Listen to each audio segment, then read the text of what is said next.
ನೀವು ನೋಡಿ, ಊರಾಗೊಬ್ಬ ಶ್ರೀಮಂತ ಇರಲಿ ಗೌಡ ಇರಲಿ, ನೀವು ಇದ್ದಾಗ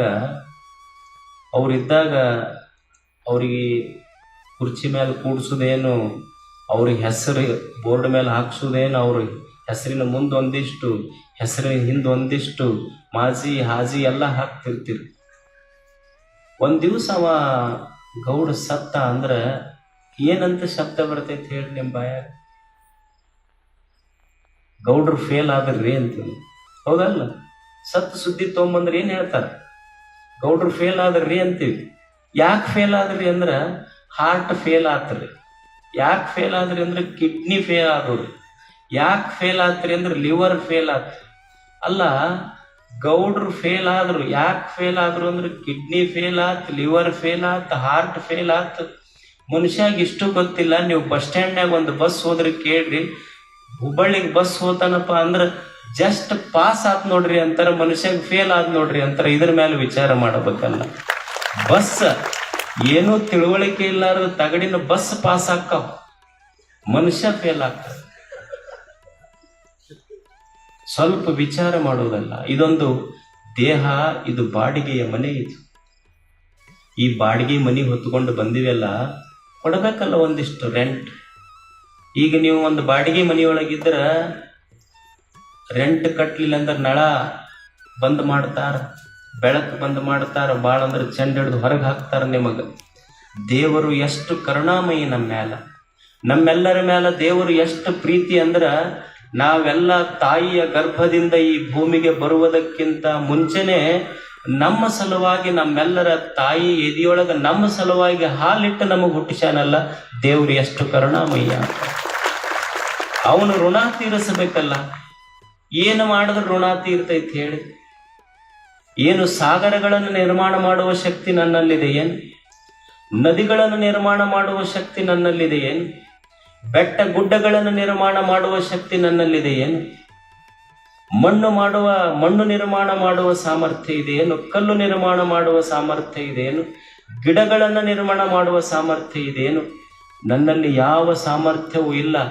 ದೇವರು ಏನಾದರೂ ಒಂದು ಕೊಟ್ಟಿದ್ರ, ದೇವರು ಈ ಜಗತ್ತೇನು ಇಟ್ಟಾನಲ್ಲ, ಇದನ್ನೇನು ಸುಂದರವಾದ ಜಗತ್ತನ್ನ ದೇವರು ನಿರ್ಮಾಣ ಮಾಡ್ಯಾನಲ್ಲ, ಇದನ್ನ ಕೆಡಿಸಲಾರ್ದಂಗೆ ಇಟ್ಟಿ ಅಂದ್ರೆ ಇದೇ ಒಂದು ದೊಡ್ಡ ಧರ್ಮ ಕಾರ್ಯ ಅಷ್ಟೇ. ಇದಕ್ಕಿಂತ ದೊಡ್ಡ ಧರ್ಮ ಕಾರ್ಯ ಯಾವುದೂ ಇಲ್ಲ. ದೇವರು ನಿರ್ಮಿಸಿದಂಥ ಜಗತ್ತನ್ನ ಕೆಡಿಸಬೇಡಪ್ಪ ಮನುಷ್ಯನ ಅಷ್ಟೇ. ಬಹಳ ಮಂದಿ ಅಂತಿರ್ತಾರೆ ನೋಡ್ರಿ, what is the purpose of life? ಸ್ವಾಮಿಗಳ ಹತ್ರ ಬಂದಾಗೆಲ್ಲ ಕೇಳ್ತಿರ್ತಾರೆ, ಏನ್ರಿ ಜೀವನದ ಉದ್ದೇಶ ಏನ್ರಿ? ಜೀವನದಾಗ ಏನ್ ಮಾಡ್ಬೇಕ್ರಿ ಅಜ್ಜಾರ ಅಂತ ಕೇಳ್ತಿರ್ತಾರೆ. ಯಪ್ಪ ಪುಣ್ಯಾತ್ಮ, ನೀ ಏನು ಮಾಡೋದು ಬೇಡ, ದೇವ್ರೆಲ್ಲ ಮಾಡಿಟ್ಟನ್ನ, ನೀ ಸುಮ್ಮನಿದ್ರೆ ಸಾಕು, ಜಗತ್ತು ಚಂದ ನಡ್ಕೊಂಡು ಹೋಗ್ತೈತೆ ಅಷ್ಟ. ನೀ ಏನು ಮಾಡೋದು ಬೇಕಾಗಿಲ್ಲ, ಕೆಡಿಸಬೇಡ ಜಗತ್ತ. ಒಂದು ನದಿ ಹರಿತಿತ್ತು. ಆ ನದಿಯ ದಂಡೆಯ ಮೇಲೆ ಒಂದು ಗಿಡ ಇತ್ತು. ಆ ಗಿಡದೊಳಗೊಂದು ಗುಬ್ಬಿ ಕೂತಿತ್ತು. ಆ ನದಿ ದಂಡೆ ಮೇಲೆ ಒಬ್ಬ ಶ್ರೀಮಂತ ಒಂದು ಫಾರ್ಮ್ ಹೌಸ್ ಕಟ್ಟಿಸಿದ್ದ, ಒಂದು ದೊಡ್ಡ ಮನಿ. ಯಾರೋ ಒಬ್ರು ಬಂದು ಆ ಮನಿಗೆ ಬೆಂಕಿ ಹಚ್ಚಿದ್ರು. ಮತ್ತು ಊರನ ದೊಡ್ಡ ಸಾಹುಕಾರನ ಮನಿ ಅಂದ ಕೂಡಲೇ ಎಲ್ಲರೂ ಬಂದು ಬೆಂಕಿ ಹಾರ್ಸಕತ್ರು. ಈ ಅಗ್ನಿಶಾಮಕ ದಳದವ್ರು ಬಂದ್ರು, ಅವರು ಹೊಳೆಗೆ ಪೈಪ್ಲೈನ್ ಹಚ್ಚಿ ಮನಿ ಬೆಂಕಿ ಹಾರ್ಸಕತ್ರು. ಮತ್ತು ಬಕೆಟ್ ತೊಗೊಂಬಂದ್ರು, ಕೊಡ ತೊಗೊಂಬಂದ್ರು, ಎಲ್ಲರೂ ಹಾಕದ ಮನಿ. ಊರ ಸಾಹುಕಾರನ ಮನಿನ ಬೆಂಕಿ ಎತ್ತೈತಿ ಅಂದ ಮೇಲೆ ಎಲ್ಲರೂ ಆರ್ಸಕ್ ಬಂದ್ರು. ಈ ಗಿಡದೊಳಗೆ ಕುಂತು ಗುಬ್ಬಿ ಏನು ಮಾಡ್ತಿತ್ತು ಅಂದ್ರೆ, ಬಡ ಹೊಳಿಗೆ ಹೋಗೋದು, ಒಂದಿಷ್ಟ ನೀರು ತಗೊಳ್ಳೋದು, ಹೋಗಿ ಆ ಮನಿ ಮೇಲೆ ಹಾಕಿ ಬಂದು ಮತ್ತೆ ಗಿಡದಾಗ ಕೊಡ್ತಿತ್ತು. ಆ ಗಿಡ ಗುಬ್ಬಿಗೆ ಕೇಳ್ತಂತಲ್ಲೋ ಗುಬ್ಬೆಪ್ಪ, ಅಲ್ಲಿ ಅಗ್ನಿಶಾಮಕ ದಳದವ್ರು ಬಂದು ನೀರು ಹಾಕಿ ಆರ್ಸಕತ್ತಾರ, ಅಲ್ಲಿ ಪೈಪ್ಲೈನ್ ಹಚ್ಚಾರ, ಕೊಡ ತಗೊಂಡು ಬಂದು ಆರ್ಸಕತ್ತಾರ, ನೀ ಇರೋದ 2 ಇಂಚ್ ಅದಿ, ನಿನ್ನ ಚೊಂಚ ನೋಡಿದ್ರೆ ಅರ್ಧ ಇಂಚ್ ಐತಿ, ನೀವು ಹೋಗಿ ಆ ಮನಿ ಬೆಂಕಿ ಆರ್ಸಕತ್ತಿಯಲ್ಲ, ಆ ಮನಿ ಬೆಂಕಿ ಆರ್ತೈತಿ. ಅದು ಗುಬ್ಬೆ ಅಂತೂ ಇಲ್ಲ, ನಾವು ಹೋಗಿ ನೀರು ಹಾಕೋದ್ರಿಂದ ಮನಿ ಬೆಂಕಿ ಏನು ಆರೋದಿಲ್ಲ ಅಂತ. ಅವಾಗ ಅದು ಗಿಡ ಕೇಳ್ತು, ಮತ್ತೆ ನೀ ಹೋಗಿ ನೀರು ಹಾಕೋದ್ರಿಂದ ಆ ಮನಿ ಬೆಂಕಿ ಆರೋದಿಲ್ಲ ಅಂತ ಗೊತ್ತಿದ್ರು ಮತ್ತೆ ಆರ್ಸಕ್ ಯಾಕೆ ಹೊಂಟಿ ನೀನು? ಅವಾಗ ಗುಬ್ಬೆ ಅಂತೂ, ನನಗೆ ಗೊತ್ತೈತೆ ನನ್ನ ಸಾಮರ್ಥ್ಯ ಎಷ್ಟು ಅಂತ, ನಾನಿರೋದು 2 ಇಂಚ್ ಅದೀನಿ, ನನ್ನ ಚೊಂಚ್ ನೋಡಿದ್ರೆ ಅರ್ಧ ಇಂಚ್ ಐತಿ, ನಾನು ನನ್ನ ಚೊಂಚಿನೊಳಗಿಂದ ನೀರು ತಗೊಂಡು ಹೋಗಿ ಆ ಮನಿ ಮ್ಯಾಲ ಹಾಕಿದ್ರ ಆ ಮನಿ ಬೆಂಕಿ ಆರದಲ್ಲ ಅಂತ ನನಗೆ ಗೊತ್ತೈತಿ. ಗಿಡ ಅಂತೂ ಮತ್ತು ಗೊತ್ತಿದ್ರು ಮತ್ತೆ ಯಾಕೆ ಆರ್ಸಕ್ ಹೊಂಟಿ? ಅವಾಗ ಗುಬ್ಬಿ ಒಂದು ಚಲೋ ಮಾತು ಹೇಳ್ತಿ. ಏನಂದ್ರ, ಕೆಲವು ದಿವಸ ಆದ ಮೇಲೆ ಈ ಊರಾಗ ಒಂದಿಷ್ಟು ಇತಿಹಾಸಕಾರರು ಒಂದು ಇತಿಹಾಸ ಬರೀತಾರ.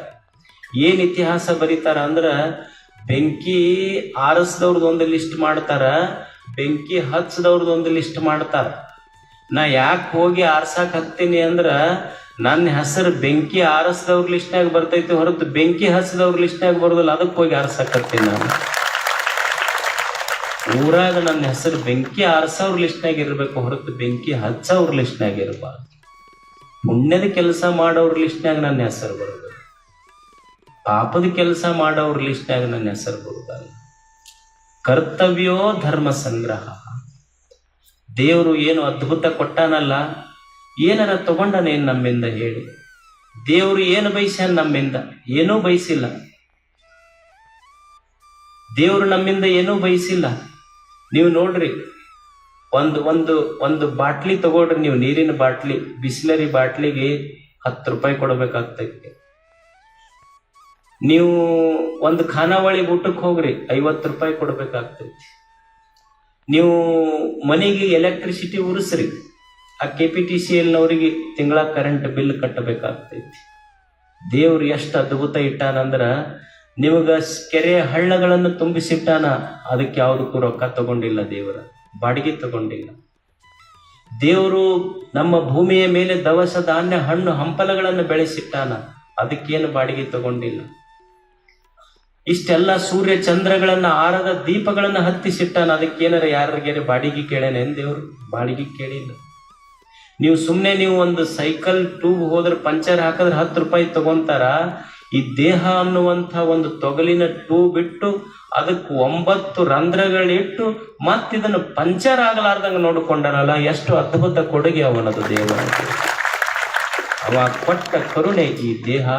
ಇದಕ್ಕೆ ಒಳ್ಳೆಯದಕ್ಕೆ ಉಪಯೋಗ ಮಾಡಬೇಕು ಮನುಷ್ಯ ಅಷ್ಟೇ.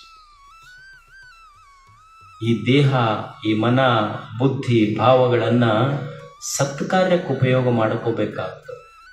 ಅದಕ್ಕೊಬ್ಬ ಶರಣ ಅಂತಾನೆ, ತನುವೆಂಬ ಗುಡಿಯೊಳಗೆ ಮನವೆಂಬ ಸಿಂಹಾಸನವನಿಕ್ಕಿ ಘನ ಮಹಾಲಿಂಗವ ಮುಹೂರ್ತಗೊಳಿಸಿ ಸಕಲ ಕರ್ಣೇಂದ್ರಿಯಗಳಿಂದ ಪೂಜೋಪಚಾರವ ಶೃಂಗರಿಸಬಲ್ಲಡೆ ನಮ್ಮ ಅಖಂಡೇಶ್ವರ ಲಿಂಗದಲ್ಲಿ ಘನ ಮಹಿಮ ನೆಮ್ಮದಿ.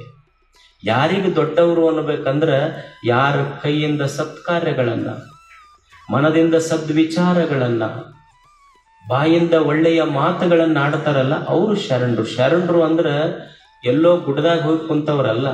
ಶರಣರು ಅಂದ್ರೆ ಮನೆ ಮಠಗಳನ್ನ ಬಿಟ್ಟವರಲ್ಲ. ಯಾರಿಗೆ ಶರಣರು ಅನ್ನಬೇಕು ಅಂದ್ರ, ತಲೆಯಲ್ಲಿ ಸದ್ವಿಚಾರ, ಕೈಯಲ್ಲಿ ಸತ್ಕಾರ್ಯ, ಎದೆಯಲ್ಲಿ ಸದ್ಭಾವ, ಭಾಷೆಯಲ್ಲಿ ಒಳ್ಳೆಯ ಸುಭಾಷೆ ಯಾವನಲ್ಲಿತ್ತು ಅವ ನಿಜವಾದ ಶರಣ. ಅಂಥವರಿಗೆ ಶರಣರು ಅನ್ನಬೇಕಂತಾರ. ಮಾತು ಸ್ವಚ್ಛ ಇರಬೇಕು, ಕಾರ್ಯಗಳು ಸ್ವಚ್ಛ ಇರಬೇಕು, ವಿಚಾರಗಳು ಸ್ವಚ್ಛ ಇರಬೇಕು. ಮಾಡಿ ಈ ದೇಶ ಕಟ್ಟುವಂಥ ಕೆಲಸ, ನಾಡು ಕಟ್ಟುವಂಥ ಕೆಲಸ ಮಾಡ್ತಾ ಇರಬೇಕು ಮನುಷ್ಯ. ಪೂಜ್ಯರು ಮಾಡಿದಾರಲ್ಲ ನೋಡಿ, ಎಷ್ಟು ಒಳ್ಳೆಯ ಕೆಲಸ ಮಾಡಿದ್ದಾರೆ. ಯಾಕೆ ಧರ್ಮ ಕಾರ್ಯಗಳನ್ನು ಮನುಷ್ಯ ಮಾಡಬೇಕು ಅಂದ್ರೆ, ಇದು ಪುಣ್ಯ ಸಂಗ್ರಹದ ಕೆಲಸ. ನಾವೇನು ಈ ಜಗತ್ತನ್ನೋದೇನಿದೆ, ಇದೊಂದು ಪ್ರತಿಧ್ವನಿ ಇದ್ದಂಗೆ. ಈ ಜಗತ್ತು ಇದೊಂದು ಪ್ರತಿಧ್ವನಿ. ನಾವೇನು ಮಾಡ್ತೀವಿ ಅದು ಹೊಳ್ಳಿ ನಮಗೆ ಬರ್ತದೆ. ನಾವೇನು ಈ ಜಗತ್ತಿನೊಳಗೆ ಮಾಡ್ತೀವಿ ಅದನ್ನ ಪಡ್ಕೊಳ್ತೀವಿ. ಈಗ ನೀವು ಗೋಲ್ ಗುಮ್ಮಟದ ಹತ್ರ ಹೋಗ್ರಿ, ನೀವು ಗೋಲ್ ಗುಮ್ಮಟದ ಹತ್ರ ಹೋಗಿ ನಮಸ್ಕಾರ್ರಿ ಅಂದ್ರೆ ಹೊಳ್ಳಿ ನಿಮಗೇನು ಬರ್ತದೆ? ನಮಸ್ಕಾರ್ರಿ ಅಂತ ಬರ್ತದೆ. ಯಾಕೋ ಅಂದ್ರೆ ಹೊಳ್ಳಿ ಯಾಕೋ ಅಂತ ಬರ್ತದೆ. ಹಂಗೆ ಈ ಜಗತ್ತಿನೊಳಗೆ ನೀ ಏನು ಮಾಡ್ತಿ, ಏನು ಕೊಡ್ತಿ, ಏನು ನುಡಿತಿ, ಅದನ್ನೇ ಪಡ್ಕೊಂತಿ ಈ ಜಗತ್ತಿನಿಂದ. ಒಬ್ಬ ಒಂದು 3 ಜನ ಕುಡುಕರಿದ್ರಂತ. ಅವ್ರು ತಿರುಪತಿಗೆ ಹೋಗ್ಬೇಕಾಗಿತ್ತಂತವ್ರು. ಹುಬ್ಬಳ್ಳಿ ಅಂತ ಬಸ್ ಸ್ಟ್ಯಾಂಡಿಗೆ ಹೋದ್ರಂತ. ಹೋಗಿ ತಿರುಪತಿಗೆ ಹೋಗೋ ಟ್ರೈನ್ ಏನಿತ್ತು, ಭಯಂಕರ ಪ್ಯಾಕ್ ಇತ್ತು. ಇವ್ರು ಏನು ಮಾಡಿದ್ರು ಅಂದ್ರ, ಇದು ಹೆಂಗ್ ಹೋಗೋದು, ಎಲ್ಲಿ ಅಷ್ಟ ಜಾಗನೇ ಇಲ್ಲಲ್ಲ ಇದ್ರಾಗ. ಅದ್ರಾಗ ಒಬ್ಬ ಇದ್ನಂತ. ಅವ ಅಂದ, ನೋಡು ನಾ ಹೆಂಗ್ ಬಿಡಿಸ್ತೀನಿ ನೋಡಿ ಈಗ ಜನರಿಗೆ ಜಾಗ ಅಂದ. ಹೋಗಿ ಏನು ಕೊನೆ ಡೆಬ್ಬಿ ಇತ್ತಲ್ಲ, ಭಯಂಕರ ರಶ್ ಇತ್ತಂತೆ. ಇಲ್ಲಿ ಹಾವು ಬಂದೈತೆ ಅಂತ ಹೇಳ್ದಂತೆ ಎಲ್ಲರಿಗೂ. ಹೇಳಿದ ತಕ್ಷಣ ಎಲ್ಲರೂ ಓಡಿ ಹೋದ್ರಂತೆ ಡೆಬ್ಬಿ ಬಿಟ್ಟು. ಇವ್ರು ಮೂವರು ಹತ್ತಿದ್ರು. ಅದು ಅರ್ಧ ತಗೊಂಡು ಬಂದಿದ್ರು, ಇನ್ನು ಅರ್ಧ ಉಳಿಸ್ಕೊಂಡು ಬಂದಿದ್ರು. ಮತ್ತೆ ಅಲ್ಲಿ ಕುಂತು ತಗೊಂಡ್ರವ್ರು, ತಗೊಂಡು ಆರಾಮ್ ಮಕ್ಕೊಂಡ್ರವ್ರು. ನೋಡಿ ಹೆಂಗ್ ಸರ್ಸಿದ್ ಎಲ್ಲರಿಗೆ ಅಂತ ಹೇಳಿ ಆರಾಮ್ ನಿದ್ದೆ ಮಾಡಕತ್ರು. 5 ಗಂಟೆ ಆಯ್ತು ಬೆಳಿಗ್ಗೆ. 5 ಗಂಟೆಗೆ ಚಾಯ್ ಚಾಯ್ ಚಾಯ್ ಅಂತೇಳಿ ಹುಡುಗರು ಬರ್ತಾವಲ್ಲ, ಅವ ಬಂದ ಕೂಡಲೇ ಅವ ಸ್ವಲ್ಪ ಎಚ್ಚರಾಗಿತ್ತು. ಯಾವ್ರಿಗೆ ಬಂತು ಟ್ರೇನ ಅಂದ. ಅವಾಗ ಅವ ಅಂದ ಹುಬ್ಬಳ್ಳಿಯಾಗ ಐತಿದ್ವು ಅಂದ. ಅವ್ರಿಗೆ ಆಶ್ಚರ್ಯ ಆಯ್ತು, ಮತ್ತೆ ತಿರುಪತಿಗೆ ಹೊಂಟಿತ್ತಲ್ಲ ಟ್ರೇನು. ಹೌದು, ಟ್ರೇನ್ ಏನೋ ತಿರುಪತಿಗೆ ಹೊಂಟಿತ್ತು, ಇದ್ರಾಗ ಹಾವು ಬಂದಿತ್ತು ಅಂದಿದ್ದಕ್ಕೆ ಕೊನೆ ಡಬ್ಬಿ ಬಿಟ್ಟು ಮುಂದಿನ ಅಷ್ಟ ತಗೊಂಡು ಹೋಗ್ಯಾರ ಅವರು ಅಂತ ಹೇಳಿದಂತೆ. ನಾವೇನು ಮಾಡ್ತೀವಿ ಈ ಜಗತ್ತು ನಮಗದು ಕೊಡ್ತದಷ್ಟೇ, ಪ್ರತಿಧ್ವನಿ ಈ ಜಗತ್ತು. ಅದಕ್ಕೆ ಮನುಷ್ಯ ಇದನ್ನು ಕಲಿಯುವುದು, ದುಶ್ಚಟಗಳನ್ನು ಬಿಡುವುದು, ದುಷ್ಕರ್ಮಗಳನ್ನು ಬಿಡುವುದು. ಪೂಜಾ ಅಂದ್ರೆ ಏನೂ ಅಲ್ಲ.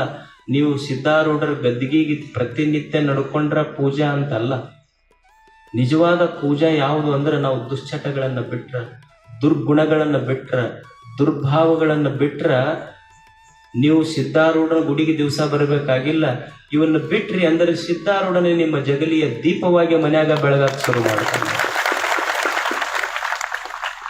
ಕಲಿಬೇಕು ಮನುಷ್ಯ ಅಷ್ಟೇ. ಇದನ್ನು ನಾವೇನು ಮಾಡ್ತಿರ್ತೀವಿ ಅಂದ್ರೆ ಹಚ್ಚೋದು, ದೀಪ ಹಚ್ತಿರ್ತೀವಿ ಮನ್ಯಾಗ ದೀಪ ಹಚ್ತಿರ್ತೀವಿ.